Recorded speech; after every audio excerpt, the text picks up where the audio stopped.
I think, the most extensive and inclusive voter fraud organization in the history of American politics.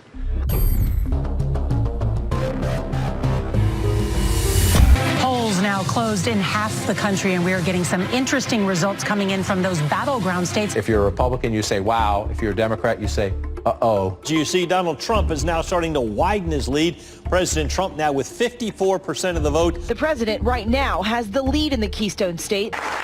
Here's where it gets really bizarre. At Fulton County, most populous county, it is Atlanta, they just stopped counting. Nevada, meanwhile, has stopped counting votes. They've all stopped counting for the night. All right, welcome back. This is CNN's special live coverage, 10:31 a.m. on the East Coast. Why am I giving you the time? Well, if you managed to sleep last night, things changed. You may have gone to bed thinking this election was headed one way. Let me begin with one immutable fact. The 2020 election was the most secure election in American history. It was the cleanest election, the safest election, the most secure election ever run. And make no mistake, there has been no evidence of any significant widespread voter fraud. Let me say it again. The 2020 election was the most secure election in American history. Period. Big lie or the big delusion? The big lie keeps getting repeated. The big lie is just that, a big lie. The Supreme Court rejecting an effort by Republicans to reverse President-elect Joe Biden's win in Pennsylvania. The Supreme Court has rejected the Texas-led effort to toss out election results in 4 key states. Fraud did not play a role in the outcome of the election. The election was fair as we've seen.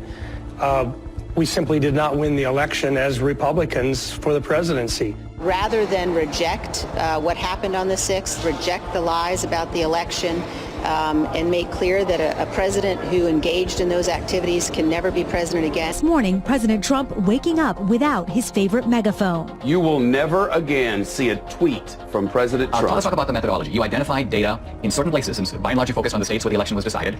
Tell us, what are the areas that you bought data for, and what were you looking for? And what's the time period? October 1st through the election. In Georgia, we actually bought from October 1st through January 6th after the runoff.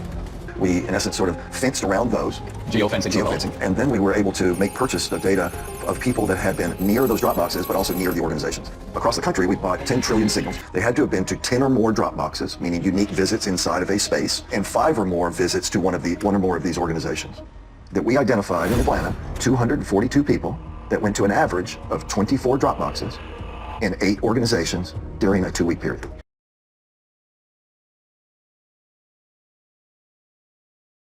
In this instance, it's ballot trafficking, and so we began to use that vernacular. A mule is, by our definition, a person that is involved in picking up ballots from locations and running them to the drop boxes. So you have the collectors on the one hand, you have the stash houses, which are the nonprofits, and then you have the mules that are doing the drops. There's an organization that tracks the device IDs across all violent protests around the world. We took a look at our 242 mules in Atlanta.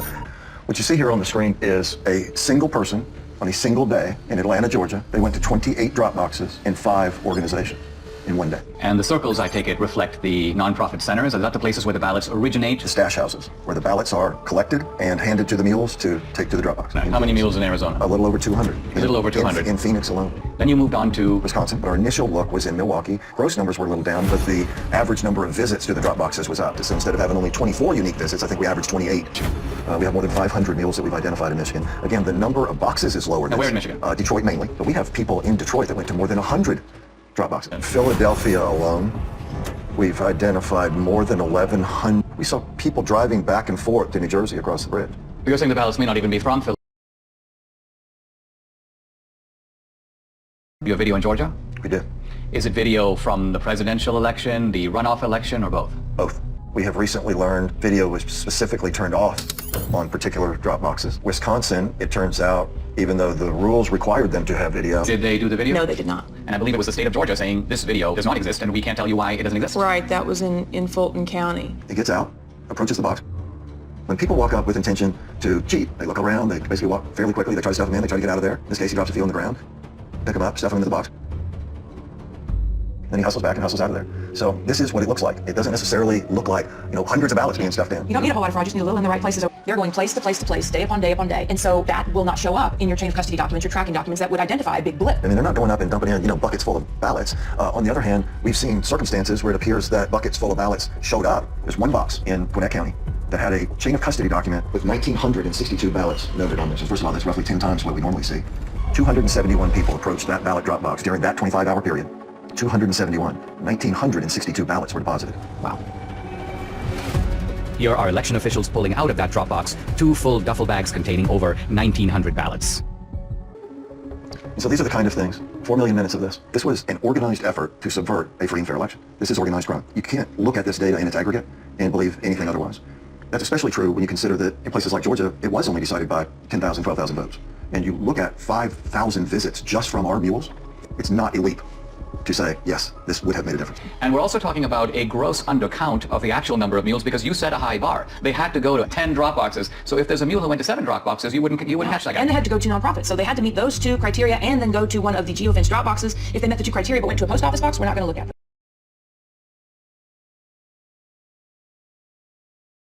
If we don't wake up and do the hard, roll-up-your-sleeves work that it's going to take to reel this all back together, then yes, all the pieces are in place for our election system to be in permanent lockdown. And it will be done under the watchful eye of a media that will tell you it's all just fine.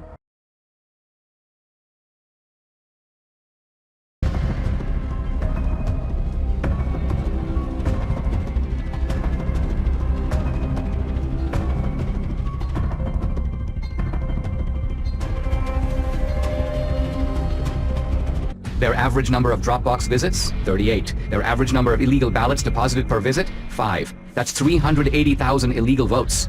But was this sufficient to put Biden in the White House? 500 mules, averaging 50 Dropbox visits and 5 illegal ballots per drop. That's 125,000 illegally trafficked votes, not quite the 154,000 vote difference between Trump and Biden. So Michigan, with its 16 electoral votes, stays in the Biden column. That's 14,000 illegally trafficked votes, 6,000 votes short to give Trump the win. So using only our mules, Wisconsin's 10 electoral votes stays in the Biden camp. That's 30,000 illegally trafficked votes, far more than the 12,000 vote difference between Trump and Biden. So Georgia, with 16 electoral votes, moves over into the Trump column. That's 20,000 illegal votes. Again, these illegal votes are substantially more than the 10,000 vote margin that gave the states 11 electoral votes to Biden. Per visit, that's 275,000 illegal votes, again comfortably exceeding the 80,000 vote margin between Trump and Biden. So Pennsylvania's 20 electoral votes goes for Trump. Gives Trump the win with 279 electoral votes to Biden's 259. But no one thinks that our 2,000 mules were the only mules trafficking illegal votes. To widen the search, Greg and his team lowered the criterion from 10 or more to 5 or more drop boxes. This revealed a huge upsurge in the number of mules from 2,000 to 54,000. 54,000 mules. Next, they used a very conservative estimate of just 3 ballots per drop box visit. Now when we multiply this increased number of mules times the 5 drop box visits per mule times just 3 illegal votes per drop, we find election fraud on an astonishing scale.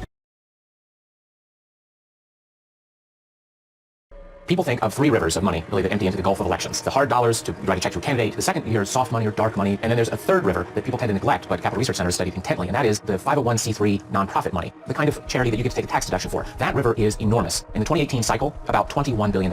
In the 2020 election, there was an unprecedented hundreds of millions of private dollars going into government election offices. The $470 million or so dollars were sent by Mark Zuckerberg and his wife. We did our part to secure the integrity of the election. There were a few other places that put in much smaller amounts. One entity that put in $25 million was, again, a nonprofit that's part of the Arabella Advisors, which as a total empire in 2020 took in $1.7 billion. In addition to the $470 or so million that went into the Zuckbuck operation, you also had in 2020 a $120 million project, very secretive, called the Voter Registration Project. The $120 million, it came from Soros's foundation, it came from Visa's foundation, it came from Warren Buffett's foundation, it came from unions like the SEIU. The Voter Registration Project has as its goal increasing in the 8 target states over 2 million voters who are overwhelmingly expected to vote for the Democratic Party. We are talking $500 million in nonprofit charitable funds flowing into efforts to register and get out the vote for Democrats. Most of the left-wing mainstream media, when they reported on the Zuckbucks going through, they made it sound like, oh, it's all going to go for masks and, plexiglass and all. And every study that's ever been done of some of the grants to the big cities found a few percent maybe going to help people that way, and the massive amounts of money going into ginning up the vote-by-mail operation and the Dropbox operation. They're sending millions of ballots all over the country. This is going to be a fraud like you've never seen. The two sides don't approach elections in the same way. The Democrats, they understand that the rules, the process by which elections are conducted is just critical.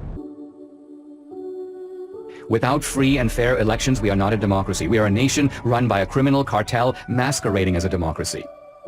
Never in U.S. history has a presidential election been as thoroughly corrupted by coordinated fraud across multiple states as we now know took place in 2020.